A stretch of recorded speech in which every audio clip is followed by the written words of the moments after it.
During a 2-year period in the 70s, a series of hits, at least 20, were committed with 22 caliber weapons. The victims consisted of FBI informers and potential witnesses. The 22 caliber is a bullet that when fired into a body bounces around and causes more damage. For some, the most appealing feature is its ability to be silenced. Also back in the 70s, one could purchase a hit kit which consisted of a carrying case and a 22 automatic modified with a silencer. 22s are mostly used for target practice or hunting small animals, but it also was the preferred weapon for carrying out hits.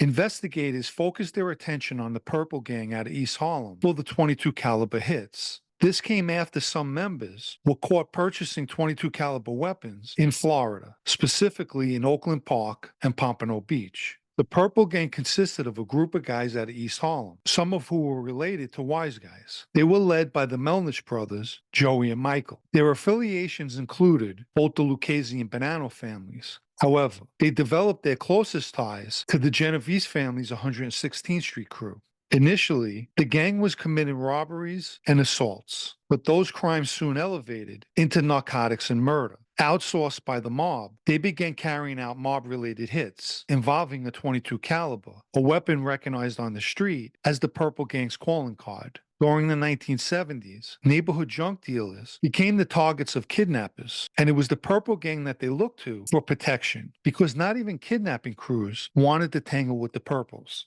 Let's quickly review a few of the 22 caliber murders. As I mentioned, there were about 20. On July 1st, 1976, Vincent Capone was killed in Hoboken, New Jersey, after 15 rounds from a 22 was fired into his car. Capone was believed to be a Genovese associate and was accused of skimming by the Genovese family, and he was also believed to be an informant. On January 20th, 1977, a wiretapping expert and the owner of an electronics store, Frank Bok Chung Chin, was discovered next to his Mercedes on West 69th Street in Manhattan. Chin sold equipment to members of the mob and wound up becoming an FBI informant, and his status as an informant leaked out. The following murder placed the Purple Gang further under law enforcement's microscope. On February 8, 1977, Arthur Milgram was shot several times in the head with a 22 caliber in the parking lot of his Belrose, Queens building. Milgram was one of New York's biggest lottery ticket vendors. He also was into the Genovese loan sharks in a big way. Apparently, Milgram received $350,000 from a Florida-based company with ties to the Purple Gang and the Genovese family. On March 25, 1977, Thomas Palermo was discovered hogtied and shot multiple times in the trunk of a car at John F. Kennedy Airport. He was shot with a 22 and a 38. Palermo, a career criminal and jewel thief, began cooperating with prosecutors and supplying information about drug deals involving Purple Gang members. On April 10, 1977, Genovese member John Coca-Cola Lardieri was on a prison furlough and had just registered himself at the Red Bull Inn in Bridgewater, New Jersey. While moving his car closer to his room, a shooter, armed with a 22, equipped with a silencer, approached him to shoot him, but the gun jammed. According to future testimony, Lardieri told him, "What are you going to do now, tough guy?" The shooter then pulled out a backup 38 and shot Lardieri to death. Police later found the ejected 22s and the 22 weapon itself, which they not only traced to the weapons purchased in Florida by the Purple Gang, but the ballistics was similar to the weapon used in the Capone, Chin, Milgram, and Palermo hits. Lardieri's sin was verbally abusing fellow Wise Guys while in prison.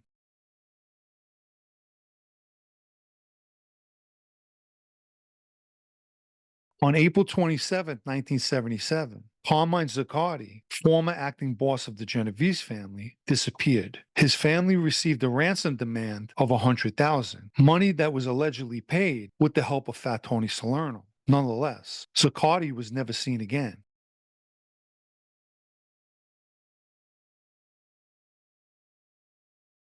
Blame fell on the Westies leader, Mickey Spillane, and he was eventually killed that same year. But according to an informant, it was the Purple Gang who was responsible for kidnapping and killing Zaccardi. Gino Galina was a former assistant district attorney in Manhattan And as many former DAs, he switched sides and became a criminal defense lawyer, one who represented numerous members of the mob and those associated to it. Galina's fees were up there for the 1970s by charging over $100,000, but his clientele could afford his steep fees. Some of his clients included Vincent Papa, a Lucchese associate and major narcotics dealer who was involved with the drugs from the French Connection that disappeared from a police evidence room. Papa was murdered in prison in July 1977. Dominique Orsini, a Frenchman and international narcotics dealer, was also killed in prison in 1978. Both Papa and Orsini were serving time in Atlanta Federal Prison, and both negotiated with the FBI in Galina's presence. They offered to provide information in exchange for reduced sentences.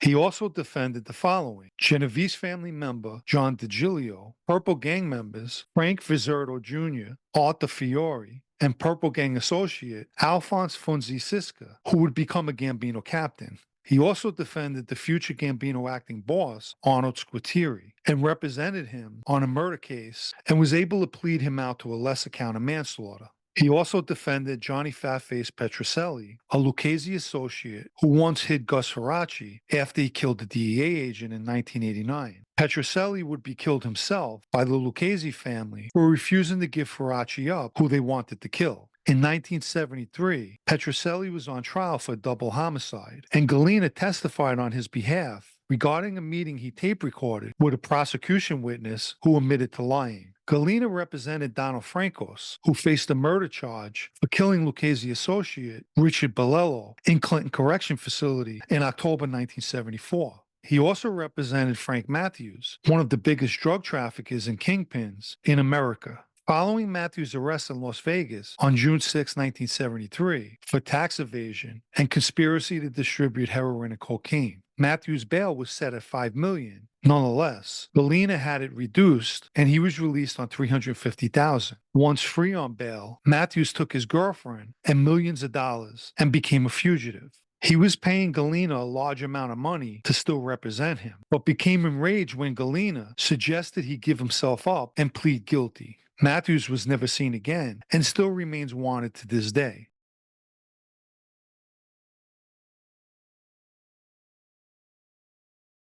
Another person of interest that Galina represented was Frank Lucas, the Harlem drug kingpin depicted in the movie American Gangster. Lucas used Galina to fix a case and paid him $400,000 to do so. At some point, while Lucas was on Rikers Island, $200,000 went missing from a safety deposit box. While on a visit, Galina gave Lucas the bad news. But since Galina had the key to the box, Lucas blamed him and jumped over the table and began beating him. He had to be pulled off by the guards, and I'll get to what he said to Galina in a minute. A fellow attorney who knew Galina said the following: his clients were among some of the most vicious and brutal people imaginable. On the night of November 3rd, 1977, Gino Galina went out to dinner with his young secretary. And sometime after 10 p.m., he pulled his 1975 gray Cadillac near Varick and Carmine Street in Manhattan's Greenwich Village. While Galina and the secretary were getting out of the car, a shooter walked up and fired 10 times. Galina was hit by 7 of those bullets in the head, neck, chest, and stomach. The secretary was also hit by a ricocheting bullet.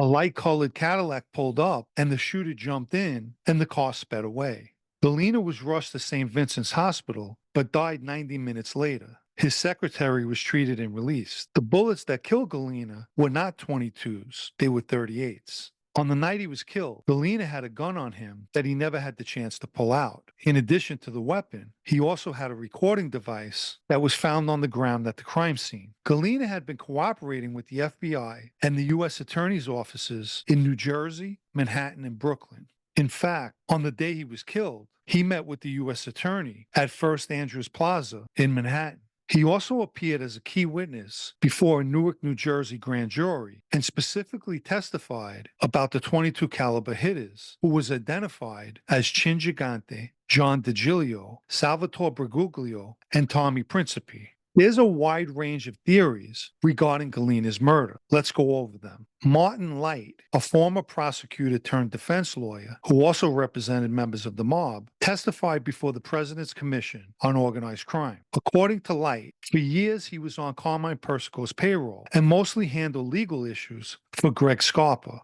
He said Scarpa would have sit-downs at his club, the Wimpy Boys, and on one occasion, Light was called in during a sit-down to give his side of his story. Scarpa then took the person he was sitting down with for a walk to the corner. Light heard gunshots, and only Scarpa came walking back. One of the other things he testified about was Gino Galina. He said Galina was killed because he was suspected of being an informant and for keeping money that belonged to a client, which could possibly be Frank Lucas. That day in Rikers Island, when Lucas attacked Galina, he also threatened him that if he didn't get his money back in 24 hours, he was a dead man. In 1980, an informant named William Jackson testified that Lucas gave the order to kill Galina, but that claim lacked the evidence needed to back it up. Another report claimed that Galina was close to members of the Purple Gang and even helped them set up kidnappings. At the time he began cooperating, Galina provided information on Frank Vicerto Jr. and Joseph Sosi, both Purple Gang members. Years later, Vicerto allegedly claimed responsibility for the murders of Carmine Zaccardi and Gino Galina.